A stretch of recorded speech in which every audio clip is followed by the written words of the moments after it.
Mala-circus ang naging eksena sa impeachment hearing. Gaano katotoo na bago pa man madinig ang kaso sa Kongreso, nakatakda na itong patahimikin? Prostitution daw ang isa sa pinakalumang negosyo. Pero tila sumasabay na rin ito sa uso dahil ngayon mayroon ng online booking. Mga abusadong motorista, wang-wang ang busina, daigbang pulisya at ambulansya. Paanong nakakalusot sa pagbabawal na ito? Personal naming inalam. Sinaliksik ang bawat anggulo. Bawat detalye kinumpleto. Lahat ng yan nakatala sa Reporter's Notebook.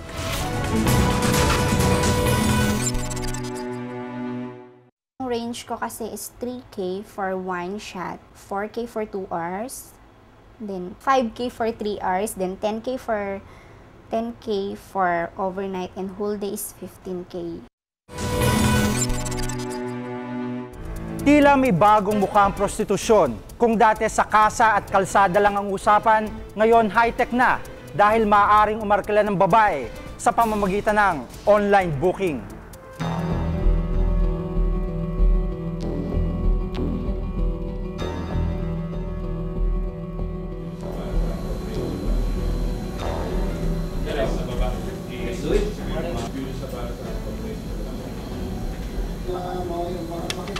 Plus kasi inoperate na natin yan eh, galit na sa atin yan, papangalaway natin ngayon.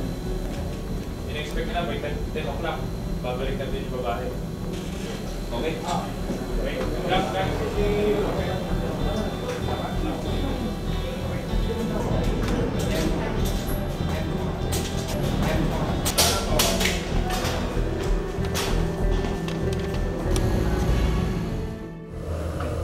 Ano ba?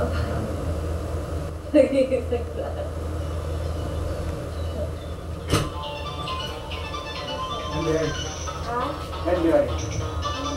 Nagkaroon ng entrapment operation, nag-post kami as client. So, kumuha kami ng babae through telephone, tapos saka text messages. At kanilang ina-attest ang katotohanan nito.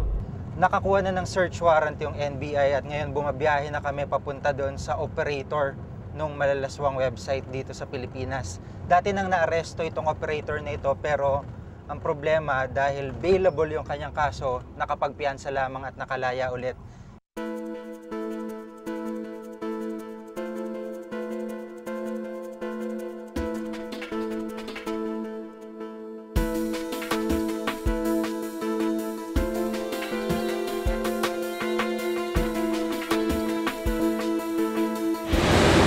Nung unang hulihin ng operator na si Benjamin Quinto, nalusutan niya mga kaso ng human trafficking, prostitution at pornography.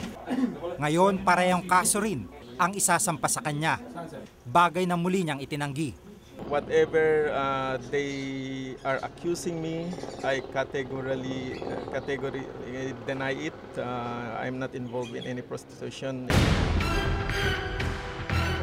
Escort service umano ang tawag sa serbisyong nilalako, pero ang totoo, pagbebenta ng laman sa internet.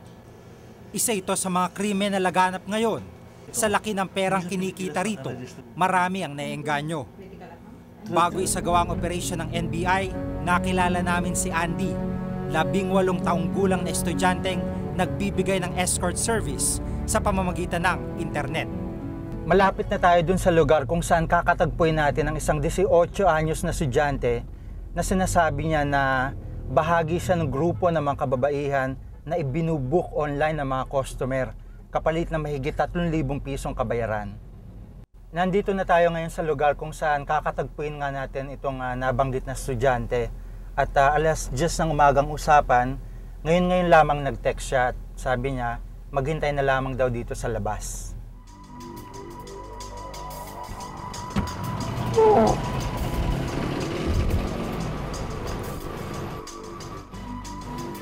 Andy, kain na tayo.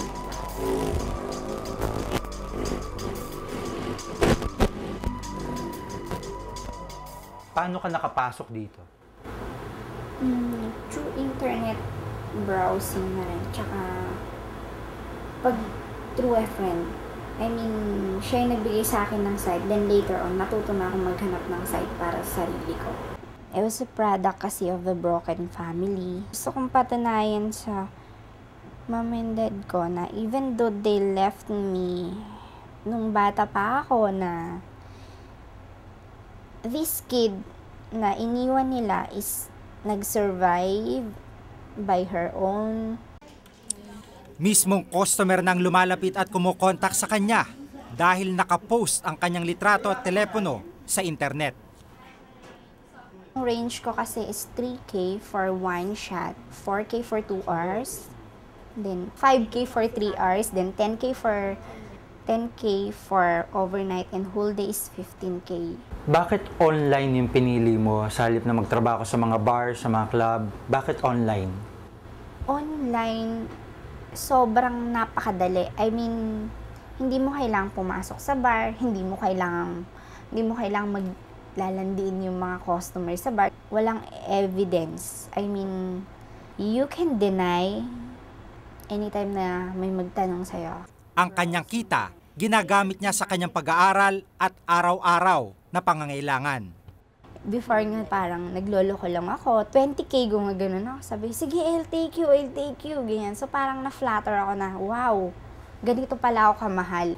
Magkano kinikita mo sa isang buwan? Nasa range siya ng minimum of 25.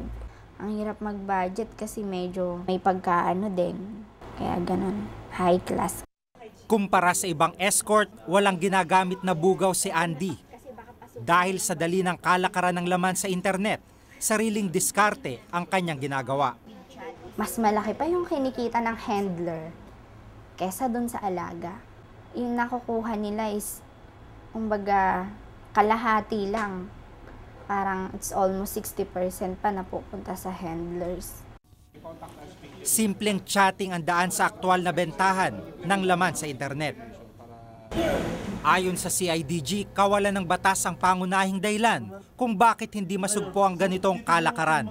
Una-una sa prosecution natin, sa definition ng terms, maraming bagay yan eh. Hindi mo mapoprosecute yan on the part rin ng judiciary sa kanang prosecutor. Wala kasing appropriate law, appropriate definition.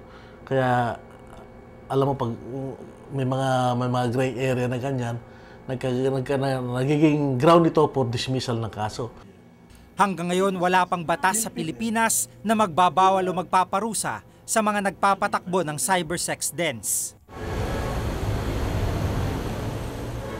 Sa kaso ni Benjamin, mga batas sa computer hacking, human trafficking at pornography ang karaniwang ginagamit ng mga otoridad. Mga kasong madaling piyansahan. Kaya hindi nakapagtataka na madalas nakakalusot ang mga operators.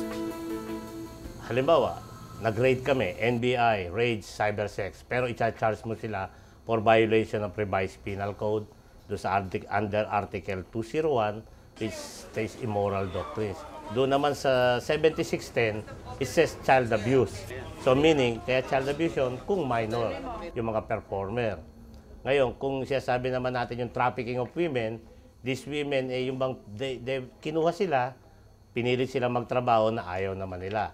Sa sitwasyong ito, hindi naman sila pinilit, kundi talagang nagpunta sila doon, voluntaryo.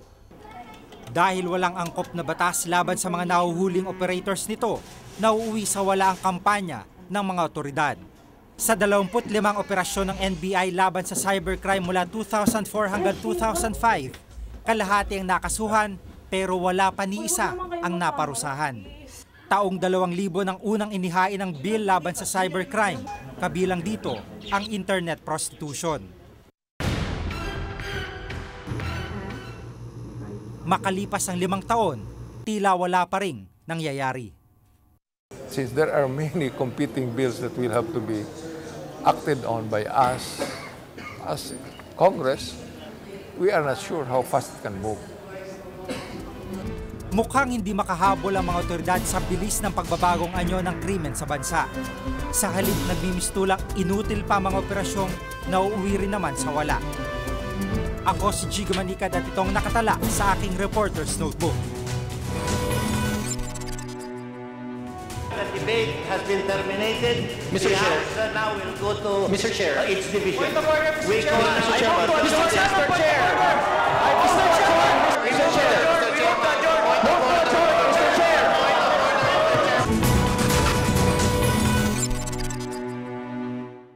Sa loob ng ilang araw, dadalo na si Pangulong Arroyo sa pulong ng United Nations. Tila kahiya-hiya raw nahaharap ang Pangulo sa kapwa-leader nang may nakabinbing impeachment laban sa kanya. Kaya raw ginawa nila ang lahat para mabasura ang reklamo. Ano ang mga sikreto sa likod ng impeachment proceedings?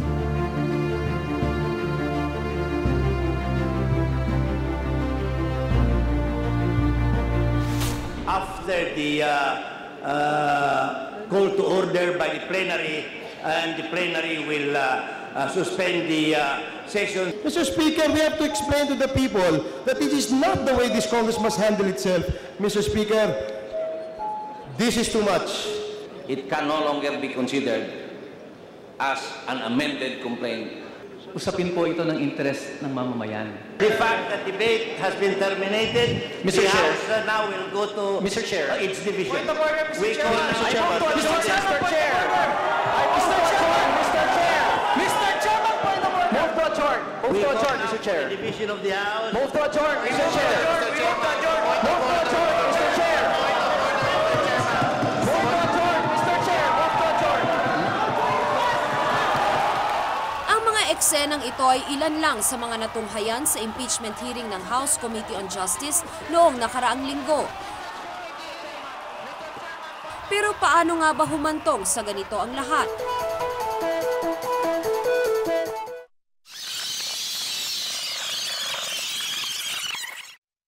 This case is the matter of all those states. I recognize that making any such call was a lapse in judgment. I am sorry. Mula nang pumutok ang krisis pampolitika dala ng Hello Garci tapes, inasahan ng sa impeachment mauuwi ang lahat ng reklamo. 2005 to the impeachment order that is. Pero noon pa man, maugong na ang balitang gagawin ng Pangulo ang lahat para di maalis sa pwesto. Inihahain pa lang ang reklamo, lumabas na ang balita ng panunuhol ng administrasyon sa mga kongresista. Ang offer is 200 down payment, 200,000, and during the process 300 more. So suma total 500. Small time lang siguro ako. Kung kasali proyekto, I would say around 5. Nang muling humarap si Congressman Eulogio Magsaysay sa media ilang linggo matapos ang una niyang press con, binabawi na niya ang kanyang pirma. After perusing and together with my lawyers, there seems to be no probable cause. Isa sa napabalitang operator ng palasyo, si Administration Congressman Ronaldo Puno. Hindi totoo yan. Hindi po. No, there are enough people attending to it. Tsaka wala namang masama doon eh. Kumukumbinsi sila ng tao, kumukumbinsi din ng tao yung majority. Ayon sa ilang analista, di na bago ang gapangan sa politika, mapa-administrasyon man o oposisyon. In gapangan nung mga both sides sa mga congressmen, either to withdraw the signature or to sign, gapangan talaga yon kasi it happens behind our backs. Pero yung tactics itself is public. Ibutuhan yun eh. They will kill the impeachment not by depriving the opposition of the 79 votes, but by using the technical processes of the House Committee on Justice. Di rin daw malayo na gamitin ng mga makapangyarihan ang pondo gaya ng road users tax para mangumbinsi. Ang road users tax na kinokolekta mula sa bawat sasakyang nirerehistro ay ginagamit sa repair ng mga kalsada sa iba't ibang distrito. Mas maraming kotse at lansangan sa distrito, mas malaking pondo ang makukuha. Pero ang ilang pro-impeachment congressmen gaya ni Rolex Suplico, di raw nakatanggap ng road users tax kahit pa maraming kotse sa kanyang distrito. Si Congressman Suplico, Congressman Paras, Congressman Butch Aquino, Congressman Zamora, na zero po kami dito. Pero wala na pong bayan sa Pilipinas na walang sasakyan, na bisikleta lang ginagamit. At least, bawat distrito mayroong minimum amount. Duda ng minorya, ginigipit ang mga sumusuporta sa impeachment. Di lang mga kongresista ang nagsasabing tila niluluto ng Malacanang ang impeachment. Pakanaraw ng palasyo na maunang magsumite ng mahinang impeachment complaint sa pamamagitan ni Attorney Oliver Lozano. I heard the President say to Secretary Claudio to have the complaint endorsed already. I remember her saying, pa-endorse mo na. And he said that he will try to talk to Congressman Marcoleta. I even inquired from Secretary Claudio whether this was the Congressman Marcoleta from the party list, and he responded in the affirmative. Si Congressman Rodante Marcoleta ang nag-endorso ng impeachment complaint ni Lozano. Si Gabriel Claudio naman ang political advisor ng Pangulo. I had not met nor spoken with Congressman Marcoleta until after he had endorsed the complaint, and that was on some chance meetings only here in Congress. Nakaringgan niya na nag-uusap ang Pangulo ng Pilipinas at si Secretary Gabi Claudio. Narinig daw po niya, nakakausapin daw po yata ako ni Mr. Gabi Claudio. Mr. Speaker, hindi ko po ganong kakilala ang taong tinutukoy niya. Nakilala ko lang po dito siguro ng mga ilang araw, siguro nang magsona po rito. Kung titingnan daw ang complaint ni Lozano, halatang di ito papasa. Nabasa ko yung complaint niya, talagang basura. It was meant to fail.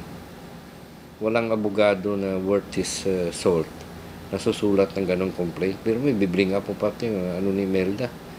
Biring nun. We believe this complaint is sufficient in form and substance. Sa pagdinig noong nakaraang Miyerkules, nakita si Claudio na palakad-lakad sa session hall ng Kamara. Sa di kalayuan, nagpupulong ang mga administration congressmen. Maya-maya lang, idineklarang insufficient in substance ang Lozano complaint at tuluyang ibinasura sa Kongreso. Nitong Lunes, dinala sa plenaryo ang reklamo kung saan maaring ilaban ng impeachment sa pamamagitan ng pagkuha ng 79 na boto na papanig sa impeachment. Pero bago pa man magpunta ang lahat sa session hall, inabutan ko ang mga tagpong ito sa panig ng pro-impeachment group. So what's the strategy, sir? IS family. Isang text message ng pagbati galing sa Pangulo ang nakuha ni Congressman Gilbert Remulla na birthday noong araw na iyon. Si Congressman Ruy Lopez naman nakatanggap ng tawag mula sa Pangulo bilang pakikiramay sa pagkamatay ng kanyang kapatid. Lahat naman ng taga-media interesado sa bilang ng mga pirmang nakuha nila. Can you give us a number right now? Can you give us a number? Mahirap magbigay ng numero dahil nagbabago ang numero habang nagsasalita tayo sa ngayon. Pagdating sa session hall, may mga militar na nakapwesto sa gallery na di karaniwang ginagawa sa regular na sesyon. Parang sona ngayon dito sa session hall ng Kamara dahil sa dami ng taong nag-aabang sa committee report ng House Committee on Justice. Sa katunayan nga, yung dapat na upuan ng media, ibinigay sa mga naka-blue ribbon. Yun daw ang mga pro-GMA. Ang mayorya at ubilirin. Maraming taga-suporta ni Pangulong Arroyo ang nasa gallery. Sa labas naman, malayo ang distansya ng pro-impeachment rallyists mula sa gate ng Kongreso. Pero meron ding mga nasa gallery na nagpakita ng kanilang pagprotesta. Matapos ang puyatan sa Kongreso, hindi rin naabot ng pro-impeachment group ang kailangang 79 na boto para magkaroon ng impeachment trial sa Senado. Ang ilang pumirma sa orihinal na dokumento, binawi na ang kanilang mga pangalan. Tanong tuloy ng ilan, may mapapala ba ang mamamayan sa bangayan at kaguluhang tila walang katapusan? Nasisira hindi lang yung legitimacy ng presidency, nasisira na rin yung legitimacy ng House of Representatives. Matagal nang medyo masama ang tingin ng taong bayan sa House of Representatives. Dahil dito sa ginawa nila, lalo pa nasasama. Kailangan ipagpatuloy ang impeachment para malaman natin kung ano pa talaga ang totoo.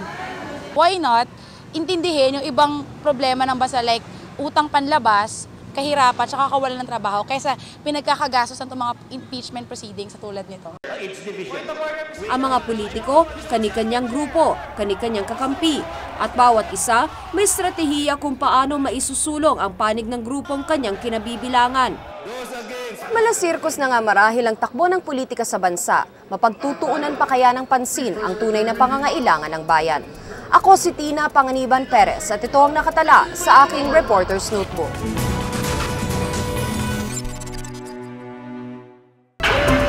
Ang kaso nila, paggamit ng mga maiingay na trompa at makukulay na blinkers.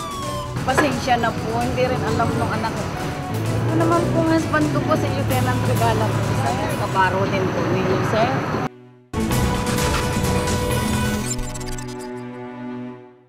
Dinadaan sa ingay ang pambabraso sa kapwa motorista. Wangwang at blinkers ang gamit nila. Aakalain mo sa pulis o kaya ambulansya. Ngunit ordinaryong motorista lang pala, bawal sa batas. Pero paanong nakakalusot sa pulisya?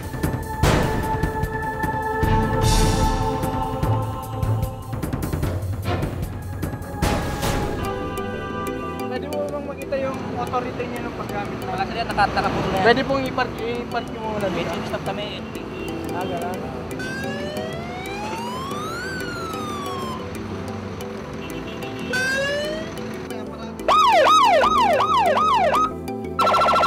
Ito ang eksena noong nakaraang Biyernes dito sa The Fort. Ang mga nahuli, tila may kanya-kanyang dahilan at palusot. Pasensya na po, hindi rin alam ng anak ko. Ito naman po husband ko po si Lieutenant Regala po, sir. Kabaro din po ninyo, sir. Please lang. Sa cashier code. Alam mo ba na bawal to? Alam ko po bawal to, pero yun nga po ang ano. Kasi... Pero bakit pinatulog mo? Di po sir. Ay, tumulog eh. Inutas na po sir. Ang kaso nila, paggamit ng mga maiingay na trompa at makukulay na blinkers.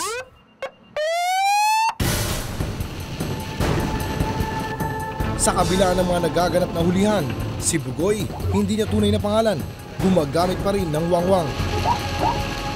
Malaking tulong daw kasi ito sa kanya.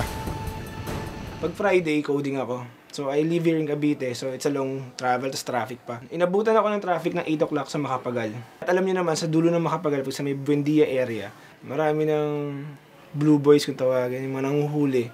Okay, so huli ako ng coding. Pero once nung pinindot ko lang yon, as in, sumenyos lang ako, sumaludo pa. Hindi siya takot na mahuli. Dati pangaraw ay nagbibenta pa siya nito. Hindi naman ako hipokrito, no? Sige, sasabihin ko siguro, sige pare, kabit mo yan. Pero after that, sasabihin ko, use it properly. Pinaigting naman daw ng Traffic Management Group o TMG ang pagpapatupad ng Presidential Decree 96. Sa ilalim ng batas na ito, autorisadong opisyal lamang ng pamahalaan ang pwedeng gumamit ng wangwang at blinkers. Ang parusa sa ilalim ng batas, pagkumpiska sa mga wangwang at blinkers sa mga first-time violator, habang pagkakulong naman ng 6 na buwan at multang 600 piso sa mga repeat offenders. Aminado si Senior Superintendent Dilla na walang ngipin ng batas. Itong penalty na ito ay masyadong mababa at medyo parang magaan. Kung meron sana tayong posibilidad na taasan pa stiffer penalty, mas madali sigurong i-implement ang kaparusahan nito. Gayunpaman, umabot naman daw sa 118 ang nahuli nila mula noong nakaraang Mayo. Hindi bilib si Rina Jimenez David dito. Matagal na raw niyang issue ang mga abusadong may wangwang. Makalat pa, dumadami pa. Tsaka marami akong nararanasan na pag natatraffic nga kung sino-sinong gumagamit nitong mga sirens na ito. Parati nilang ina-announce na may campaign against it na pero mukhang dumadami pa nga yata Malakas daw ang loob ng ilan dahil malakas ang kapit. Isa si Ariel sa mga ito. Dating West kasi ang tatay niya. Sa may special plates din kasi ako gamit nun So, medyo malakas ang loob ko nun. Bagamat tumigil na siya sa paggamit ng wangwang sa ngayon, wala naman siyang makitang masama sa ginawa niya dati. Nasira lang yun Yung yung wangwang na yun. Pero kaya di nila ako kumuha after nun. Pero kung meron akong pera noong time na yun, bibili rin ako ulit. Ngunit maski siya ay yamot sa ibang gumagamit ng wangwang. Naiirita ako pag may nakikita akong katabi ko na hindi naman wasto yung paggamit niya. Like, kunyari bibit ng red light, nakawangwang. Sa ilalim ng batas, bukod sa mga markadong sasakyan ng mga law enforcement agencies, ambulansya at fire trucks, lilima ang opisyal ng pamahalaan na maaring gumamit ng wangwang. Ang Pangulo, Pangalawang Pangulo, Senate President, Speaker of the House at Chief Justice. Sa kabila nito, patuloy ang problema ng laganap na pagbenta ng wangwang. Dito sa Banawe, madaling makabili ng mga wangwang at mga blinkers para sa mga sasakyan. Pero dahil sa walang batas na taasan nagbabawal sa pagbenta nito, tila walang magawa ang kapulisan sa pagdami ng mga motoristang gumagamit ito. Sinubukan naming bumili ng wangwang at blinkers sa Banawe. Nung una ay naaalangan pa ang ilan sa kanila. Mainit daw kasi ngayon. Sa presyong 2,400 hanggang 3,900 pesos, maaari ka nang makabili ng wangwang. Makakapili ka pa ng bilang ng tono at kung metal o plastic ang trompa. Pinapatingkad niya yung pagkahiwalay ng ating lipunan sa mayaman at sa mahirap. At ito ang paraan ng mga mayayaman na isa pang paraan nila na para ipakita sa lahat ng ibang tao na, hoy, iba kami sa inyo. Huwag nyo kaming isama sa inyo sapagkat kami may special privilege. Inis rin si David sa dumaraming bilang ng mga politikong lumabag sa pagbabawal na ito. Ang patuloy na paggamit ng wangwang ng mga sibilyan at ilang mga abusadong opisyal ng pamahalaan ay indikasyon ng kahinaan ng batas at refleksyon ng kawalang disiplina ng mga ordinaryong motorista. Ako si Oscar Oida at ito ang nakatala sa aking Reporter's Notebook.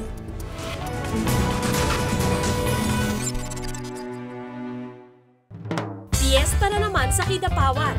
Sabik na ang taong bayan para sa taunang bakbakan. Bahagi ng kultura nila ang labanan ng mga kabayo. Pero iba na ba ang usapan kapag meron nang nagpupustahan? Ang mga alagang pinag-aaway, may laban naman ba sa sitwasyong kinalalagyan? Naaawa po ba kayo? Naawa. Pero wala magawa. Isa ba itong tradisyon na dapat pang ipagpatuloy? Samahan niyo kung hanapin ang sagot sa Eyewitness ngayong Lunes pagkatapos ng saksi. Kung may nais kayong ipasiyasat na iso o balita, maaari kayong tumawag sa amin sa numerong 928-4239. Maaari rin po kayong mag-email sa amin sa reportersnotebook@gmanetwork.com. Para sa malalimang pagtingin sa mga issue o balita, samahan niyo kaming muli sa susunod na Martes. Ako si Maki Pulido. Ako si Jiggy Manikan at ito ang Reporter's Notebook.